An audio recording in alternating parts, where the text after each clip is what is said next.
you will No, no, no. change the names of the innocent. It's such a great question because there's a lot. I mean, I think, you know, what probably what most people don't know about me is I have always felt fortunate, and I don't ever really say this enough or ever when I speak in public, and I'm on a lot of stages and I speak to a lot of people, and I feel blessed to have the opportunity to share my personal story, but also be a storyteller for others who don't have the comfort level to get on stage and do it. But despite the fact that my father was a drug addict, despite the fact that my mother and brother had a couple of suicide attempts between them, despite the fact I grew up on the welfare system and in poverty, I feel like I've had just about the most blessed life ever. And I don't ever share that. And I think sometimes we forget to share that we are the sum of our experiences.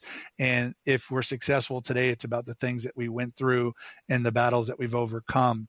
And I don't share that enough, and I don't say it enough, and I don't write about it enough, but because I think when we go through something, we want to quickly file those chapters away as embarrassing, or we don't want to talk about them. But I think those are the things that make us up. So I'm excited to share some of those things about me that a lot of people don't know. I think I've also been extremely fortunate to have and been in a couple of different career fields where I was exposed to some amazing mentors and leaders, and all of them at some level were experiencing or going through or in recovery from a mental health challenge or addiction. So because of that, kind of moving around the country and being exposed to different things, I was able to really kind of draw upon their energy and their success to get me to a point today where I could even think about writing a book like this.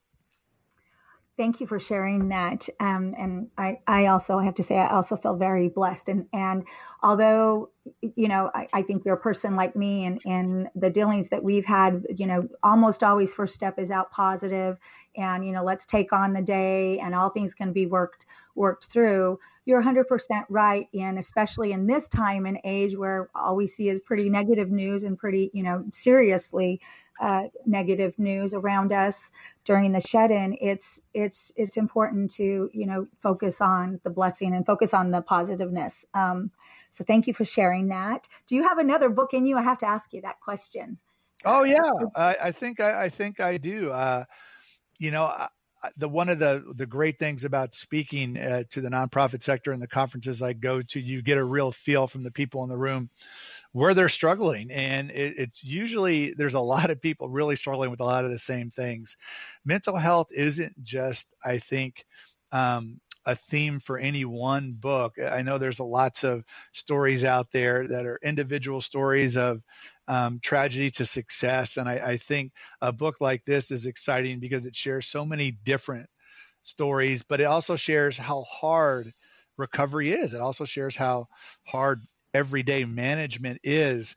And I think, you know, kind of taking that theme, the next book in me that I'd like to talk more about is leadership, and how it's now leaders' responsibility to take care of the mental health of not only their employees, but their work culture. So I think that's the next step for me in terms of taking this team to another level and making it a blueprint for those companies that need to address the mental health of their employees.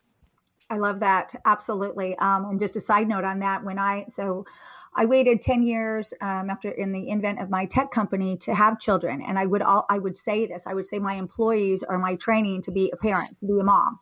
Absolutely true. I found, and I hope it's been a good thing for me, but it is, you know, a company is, I think of it as a family. It is a family, it is a team, and you are responsible as you lead it, both, you know, through the business, through the profitability, but also through the mental health. Agree 100%.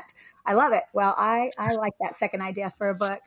All right. Well, as we wrap up here, I want to give the listeners a little bit of information. So first of all, Stronger Than Stigma, the book is out, and to buy a copy, it's very easy. StrongerThanStigmaBook.com is a way that you can see it, or you can hashtag Stronger Than Stigma as well.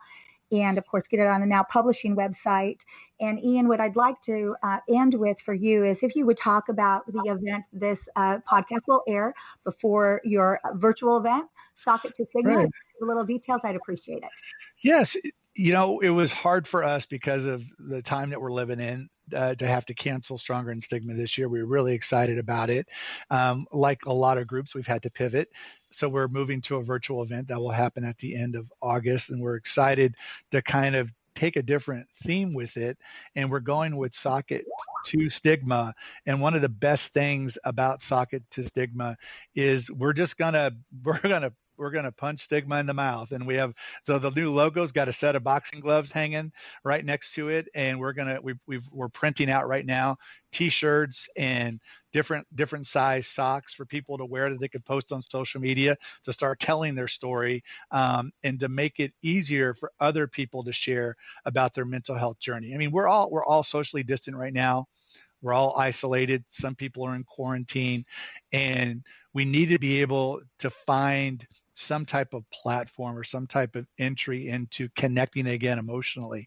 So we're hoping this campaign allows people to consistently share over social platforms what they're going through right now. And sometimes it makes it easier when you have a nice or a fun theme associated with it. Sometimes it makes it easier when you're wearing a cool shirt with a cool logo or a cool pair of socks.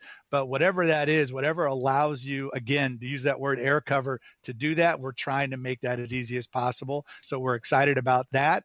And that will lead all the way up into the book launch. And then for the event, will also be the virtual event itself will be a book launch for us. And we're super excited about that. Well, we are too. I can't wait for my t-shirt to come in the mail. Hint, hint. So thank you, Ian ADAIR, Executive Director of Grace Point Wellness in Tampa Bay. Thank you, upcoming author for Stronger Than Stigma, the book. And we appreciate what you had to say, and keep up the good work. Thank you so much. I appreciate the time today. Thank you, listeners, for listening. From Lisa Marie Garcia with Now Publishing, What No One Knows. Thank you for listening to our podcast, What No One Knows.